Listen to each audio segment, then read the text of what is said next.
Dawn crept over Oakwood Correctional Center, its first rays glinting off rows of pristine razor wire. The facility rose like a modern fortress against the suburban landscape, 3 stories of concrete and reinforced glass, less than 15 years old but already holding countless secrets within its walls. The electronic gates began their morning symphony at precisely 6:30 a.m., a synchronized dance of metal and machinery that Officer Evelyn Marsh had witnessed countless times from her elevated position in the facility's control center. Evelyn sat perfectly straight in her ergonomic chair, her dark hair pulled back in a regulation bun, not a strand out of place. Her fingernails, trimmed precisely to professional length, moved efficiently across the touchscreen controls. The bank of monitors before her displayed every corner of Oakwood's climate-controlled corridors, each camera feed a window into the carefully ordered world she helped maintain. From her office adjacent to the control room, the city skyline stretched beyond the bulletproof glass, a constant reminder of the world outside these walls. The office itself reflected its occupant, modern, efficient, pristine. Her desk held a single family photo in a silver frame, her computer monitor perfectly aligned with the desk's edge, her report stacked with mathematical precision. After 12 years in corrections, Evelyn Marsh had learned that control began with the smallest details. The morning's prisoner transfer manifest appeared on her screen. Another day, another set of new inmates to process through Oakwood's sophisticated intake system. Her eyes scanned the list with practiced efficiency until one name made her pause, her manicured finger hovering over the touchscreen. Marcus Reynolds, 34, armed robbery and assault, transfer from state penitentiary. Coffee, Evelyn. Officer Jenny Chen appeared in the doorway, 2 cups in hand. At 30, Chen was younger than Evelyn by a decade, but her sharp eyes missed little. She'd worked alongside Evelyn for 3 years, long enough to note the slight tension in her colleague's shoulders this morning. Thanks, Jenny. Evelyn accepted the cup, her wedding ring catching the fluorescent light. A simple platinum band that matched the ordered simplicity of her life, or at least, the life she presented to the world. That evening, Evelyn's suburban home greeted her with its usual immaculate silence. The kitchen gleamed with stainless steel and granite, dinner preparations already underway thanks to their housekeeper. Her husband Mark's voice drifted from his home office, another tech conference call running late. Their children, Lily and Noah, were occupied with homework and tablets in their respective rooms, the sound of their activities muffled by the house's perfect insulation. Evelyn moved through her evening routine with practiced precision. Dinner served precisely at 7, homework checked, dishes in the dishwasher, children's schedules reviewed for tomorrow. Yet as she stood at the kitchen window, staring at her reflection in the darkened glass, something stirred in her chest, a restlessness she couldn't name. Big merger coming up, Mark mentioned over dinner, his attention split between his plate and his phone. Might have to fly to Seattle next week. Evelyn nodded, remembering when his announcements of travel used to disappoint her.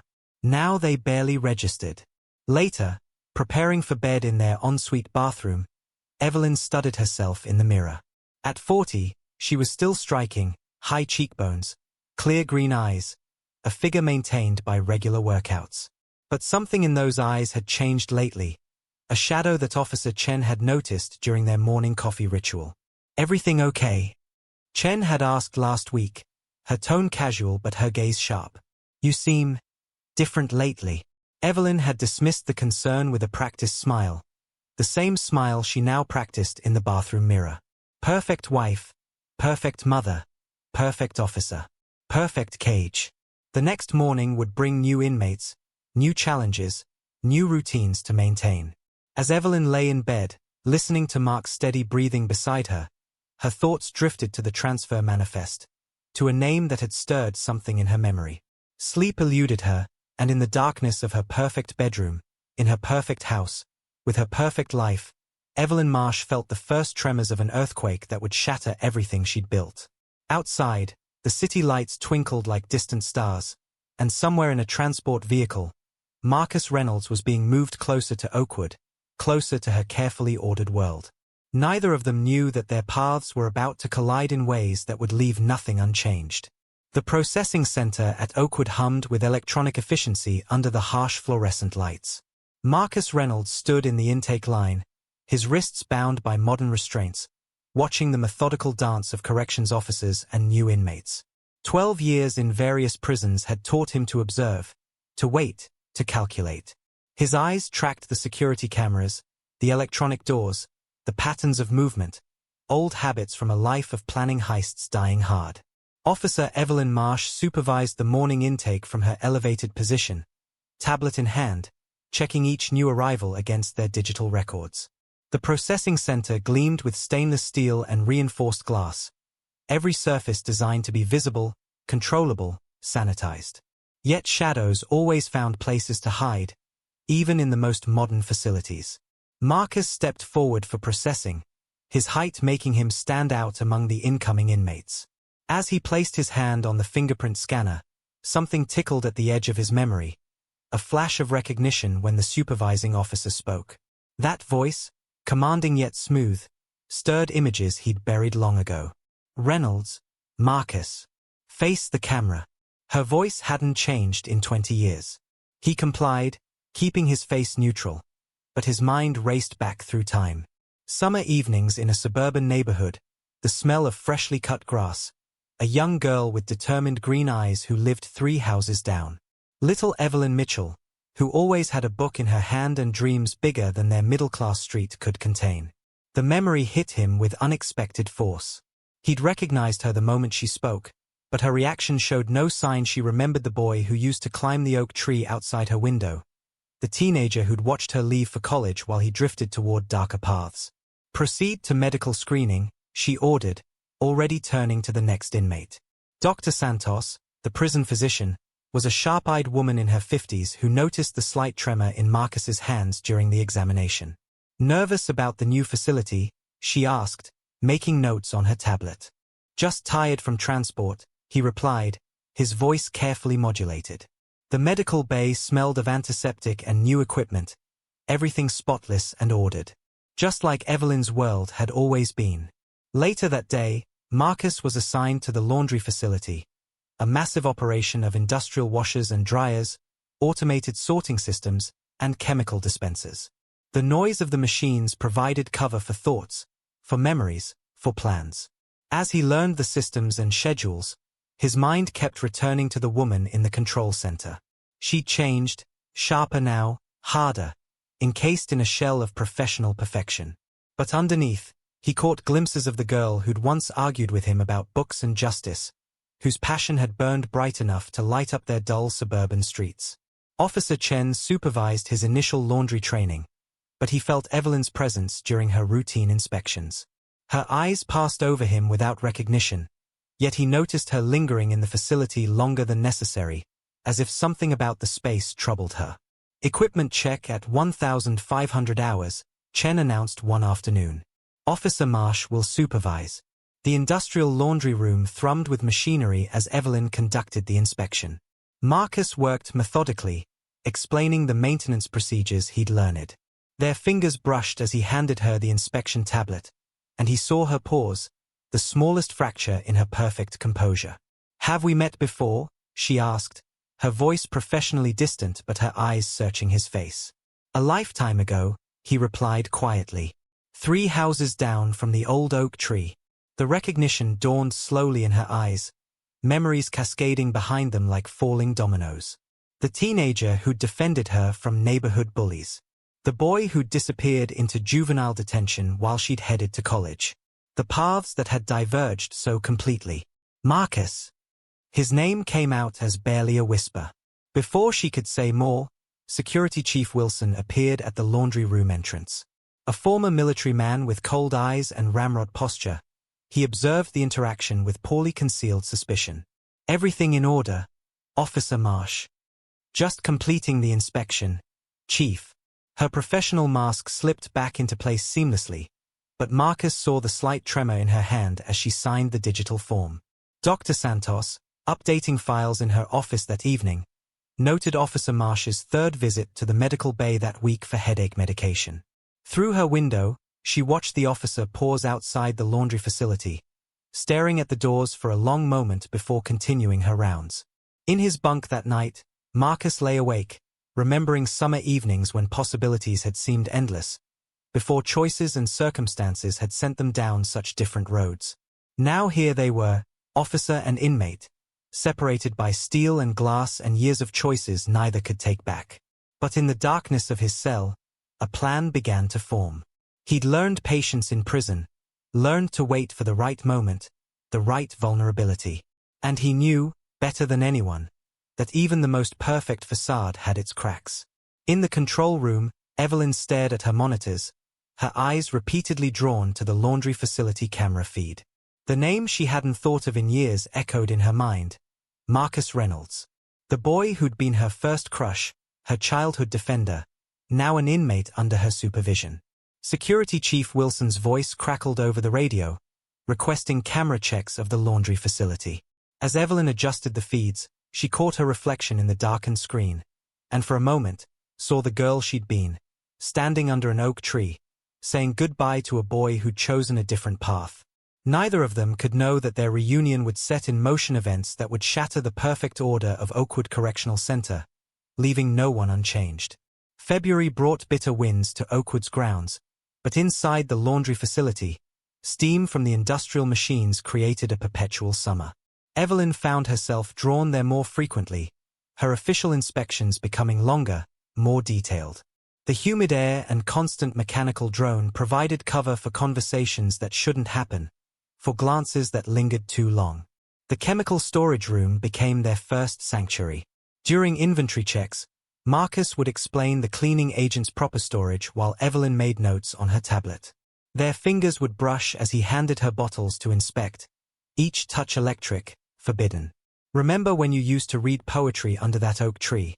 he asked one day, his voice barely audible over the humming ventilation system. "You'd get so lost in those books you didn't hear me climbing up. You always made too much noise anyway," she replied, a smile breaking through her professional mask. The storage room's fluorescent lights cast shadows across his face, highlighting cheekbones that had grown sharper with age. The loading dock provided opportunities during automated delivery times.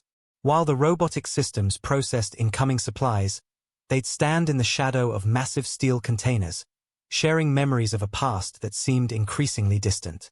"I wanted to say goodbye," he said once, watching the mechanical arms sort laundry bags. "Before they took me away that last time. But they didn't give me the chance." Evelyn's hand found his in the darkness. Would it have changed anything? The question hung between them, heavy as the steam that filled the air. Dr. Santos noticed the changes in Officer Marsh first, a softening around the eyes, a slight flush in her cheeks during afternoon rounds. The prison physician had seen enough inmates and officers over the years to recognize the dangerous dance of attraction. But something about this felt different, deeper. The laundry control office became another haven. While reviewing maintenance logs, they'd sit close enough for their shoulders to touch. The small room's window overlooked the main facility floor, but the angle kept them hidden from casual observation. "Your husband," Marcus said one evening, watching her twist her wedding ring. "Is he good to you?" "Mark is perfect," she replied, the words sounding hollow even to her own ears. "Everything in my life is perfect. And that's the problem, isn't it?" Between the massive industrial machines, they found moments of privacy during shift changes. The steam and noise provided cover for whispered conversations, for touches that grew bolder, more desperate. Security Chief Wilson's suspicions grew with each passing week. He noticed Officer Marsh's increased presence in the laundry facility, the way her inspections always seemed to coincide with Reynolds' shifts. But proving anything would be difficult. Her paperwork was impeccable, her excuses plausible. During equipment maintenance checks, they'd find themselves alone in the mechanical forest of steel and steam. One afternoon, between the rhythmic thuds of the industrial washers, Marcus reached for her face. "This is insane," Evelyn whispered, even as she leaned into his touch. "It's the most real thing in my life," he replied, pulling her closer. The first kiss tasted of industrial soap and forbidden desires. Steam swirled around them like a curtain, the machines providing a thunderous soundtrack to their surrender. Officer Chen watched her friend's transformation with growing concern. The perfectly ordered Officer Marsh was becoming distracted, taking longer during her rounds, returning from the laundry facility with flushed cheeks and bright eyes. "Be careful, Evelyn," Chen warned one morning over coffee. "Whatever's happening down there, nothing stays hidden in here forever." But Evelyn was already past the point of caution. Her perfect life had become a suffocating facade, and these stolen moments in the industrial underbelly of Oakwood were her only taste of freedom. They grew bolder, meeting in the maintenance tunnels during shift changes, finding new blind spots in the camera coverage. Each encounter was a dance on the edge of disaster, but the danger only made it more intoxicating. Neither of them could know that their carefully orchestrated meetings were leading them toward a revelation that would turn their passionate reunion into something darker, more devastating. For now, they existed in a world of steam and shadows, of forbidden touches and whispered memories, while above them, the perfect order of Oakwood Correctional Center continued its mechanical routine, counting down to the moment when everything would change. March brought early spring to Oakwood's grounds, but inside the medical facility, Dr. Santos stared at her computer screen with growing dread. The quarterly health screening results populated her digital dashboard, each entry a potential lightning bolt. Her eyes fixed on one particular file, Officer Evelyn Marsh, HIV positive. The doctor's fingers hovered over the keyboard, remembering Marcus Reynolds' medical history from his intake forms. The pieces aligned with devastating clarity. She pressed the notification button, knowing it would shatter more than just protocol. Evelyn was in her office when the medical alert flashed on her screen. The electronic summons to the medical bay felt routine, just another part of Oakwood's endless procedures. The pristine medical facility, with its state-of-the-art equipment and antiseptic smell, gave no hint of the devastation waiting in Dr. Santos' office. "Please sit down, Officer Marsh." The doctor's voice was gentle, professional. "We need to discuss your test results." The words hit Evelyn like physical blows. Each clinical term, each percentage, each implication hammered against her carefully constructed world. Her hands, usually so steady on the control room screens, trembled as she held the digital tablet showing her results. "It's impossible," she whispered, but even as she spoke, memories flickered through her mind. Marcus's occasional distraction, moments of what she'd thought was guilt, hesitation before their first intimate encounter. The maintenance tunnel became their final meeting place. Evelyn waited in the humid darkness, her body rigid with rage and betrayal. The electronic key card she'd programmed for him worked one last time, opening the secure door with a soft beep. "Evelyn." Marcus's voice carried concern, perhaps sensing the change in the air. "I was worried when you missed our usual. How long have you known?" Her voice cut through the mechanical hum of the tunnel. In her hand, the tablet glowed with her test results. The silence stretched between them, broken only by the distant thrum of industrial machinery. Marcus stepped forward, his face shadowed by the emergency lighting. "I wanted to tell you," he began, reaching for her. "Every time we met, I tried to find the words. Don't." The tablet clattered to the floor, its screen cracking. "Every touch, every kiss. You knew you were poisoning me." "It wasn't like that," his voice cracked. "What we had was real. I fell in love with you. Truly. The girl from under the oak tree. The woman you became. Love." The laugh that escaped her was harsh, unfamiliar. "You destroyed my life, my future, my family. I never meant to hurt you. I was selfish, weak. Seeing you again, after all these years." The security cameras above them were blind here, their romance hidden from electronic eyes just as their final confrontation would be. Evelyn's hand pressed against the cold concrete wall, steadying herself as the world spun. "Officer Marsh." Chief Wilson's voice crackled over her radio, making them both jump. "We need you in control." The professional mask slipped back into place, but her eyes remained fixed on Marcus, seeing him clearly for the first time since his arrival. The boy from her past, the man who'd reawakened her heart, the inmate who'd destroyed everything. "This isn't over," she promised, her voice steady despite the trembling in her chest. That night, alone in her pristine office, Evelyn began to plan. The modern prison's protocols, its endless electronic surveillance, its automated systems, all designed to maintain order, prevent violence, ensure safety. But she knew its weaknesses, its blind spots, its hierarchy. Dr. Santos watched through her office window as Officer Marsh left the medical bay, noting how her perfect posture seemed more rigid than ever, how her movements had taken on a mechanical precision that seemed almost frightening. In his cell, Marcus lay awake, remembering the look in Evelyn's eyes in the tunnel. Not just betrayal or hatred, but something colder, more calculated. He'd seen that look before, in other prisons, just before someone's world ended. The perfect order of Oakwood Correctional Center continued its routine, unaware that beneath its modern surface, a revenge was being carefully orchestrated. Electronic gates slid open and closed, security cameras swept their programmed arcs, and in the control room, Officer Evelyn Marsh watched it all with new eyes, planning how to turn the system's perfect order into a weapon. April at Oakwood brought rain against bulletproof windows and the soft hum of electronic locks engaging and disengaging in their endless dance. In her control room, Evelyn Marsh watched the security feeds with the same precision she'd maintained for years. But now each camera sweep felt like a chess move in a game only she fully understood. The transfer order to maximum security appeared on her tablet with sterile efficiency. A few swipes, a digital signature, and Marcus Reynolds' fate began to shift. The automated system processed her documentation without question. Everything perfectly within protocol, each form filed with meticulous attention to detail. Officer Chen, she spoke into her headset, her voice as controlled as ever. Please escort Inmate Reynolds to Block D processing. If Chen noticed the slight tremor in her colleague's hand as she passed over the tablet, she kept it professional, just a nod and a quick glance at the authorization codes. The maximum security wing gleamed with modern surveillance, thermal cameras, motion sensors, automated lockdown protocols.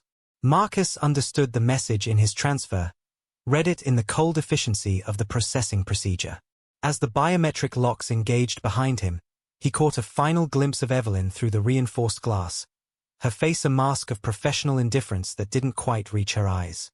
Dr. Santos updated his medical records for the transfer, noting the HIV status that would follow him like a shadow. In the margins of her digital notes, she added an observation about his psychological state. Patient exhibits signs of resignation, possibly anticipating negative outcomes. The power dynamics in maximum security operated on different frequencies. Inmates like Victor Kravinoff, serving triple life sentences, ruled their sections through a complex network of favors and threats. Within days of Marcus's arrival, the whispers began, fragments of his story with Officer Marsh spreading through the secure tablets inmates used for approved communications. Evelyn knew the system, knew how information flowed through the prison's digital and human networks. She never spoke directly to Kravinoff during her inspections, but her eyes met his once, a look that contained volumes. The next day, she approved his request for additional yard time without comment. The attack came during a scheduled maintenance check of the security systems. 3 minutes of camera downtime, standard procedure for system updates.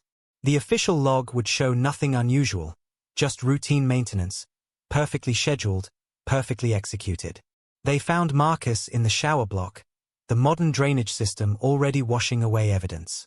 The automated alert went out at 15:42, bringing medical response teams and initiating lockdown protocols. Dr. Santos pronounced him dead at 15:57, her tablet recording vital signs that had already flatlined. CSI arrived within the hour, their equipment as modern as the facility they were investigating.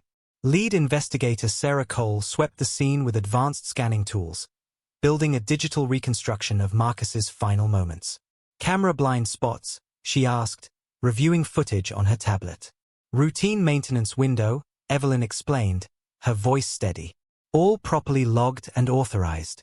The investigation unfolded in pixels and data points. Security footage showed Marcus entering the shower block at 15:39. 3 minutes of standard blackout followed. At 15:45, the cameras reactivated to discover the aftermath. Digital forensics combed through communication logs, looking for patterns.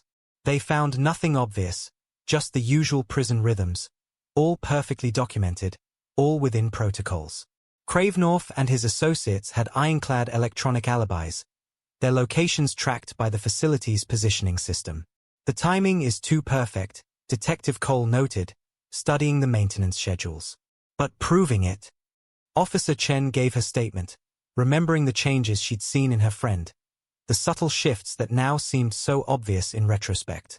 But she spoke only of procedures followed, protocols maintained. Some loyalties ran deeper than digital records. In her office, Evelyn watched the investigation unfold on her monitors. Her posture remained perfect, her responses precise. If she felt anything watching the CSI teams document Marcus's end, it didn't show on the cameras that continuously scanned her domain. The case file grew in the cloud, full of digital breadcrumbs that led nowhere conclusive. Detective Cole built theoretical models of the attack, reconstructing possibilities in the department's advanced software. But in the end, the evidence remained circumstantial, suspicious patterns that never quite proved intent. Kravinoff received an additional 10 years, accepting it with the same cold smile he'd worn during the attack. The official report cited prison violence, gang dynamics, the usual patterns of life behind automated gates. Evenings settled over Oakwood as Evelyn prepared to leave her office. The facility hummed with its usual electronic efficiency, screens displaying every corner of her ordered world. Her reflection in the darkened monitors showed the same perfect posture, the same professional demeanor. Only her eyes held something new, something that matched the cold precision of the facility she commanded. The drive home felt longer than usual, each turn bringing her closer to the family she'd chosen to protect. Her modern suburban house waited with warm lights and the promise of normalcy. Mark would be helping Noah with homework, Lily would be practicing piano, dinner would be in the oven. The perfect life she'd killed to preserve. Evelyn checked her lipstick in the rearview mirror, adjusted her collar, and stepped out of her car. Her heels clicked against the driveway as she walked toward her front door, where the sounds of her children's voices drifted through the evening air. Tomorrow she would return to Oakwood's control room, would maintain its perfect order with the same precision she'd used to orchestrate her revenge. But tonight, she would be wife and mother, carrying her secrets like perfectly arranged armor, protecting the life she'd chosen to keep at any cost. The front door opened, spilling light onto the driveway, and Evelyn Marsh walked toward it, ready to resume her perfect life after a perfect revenge.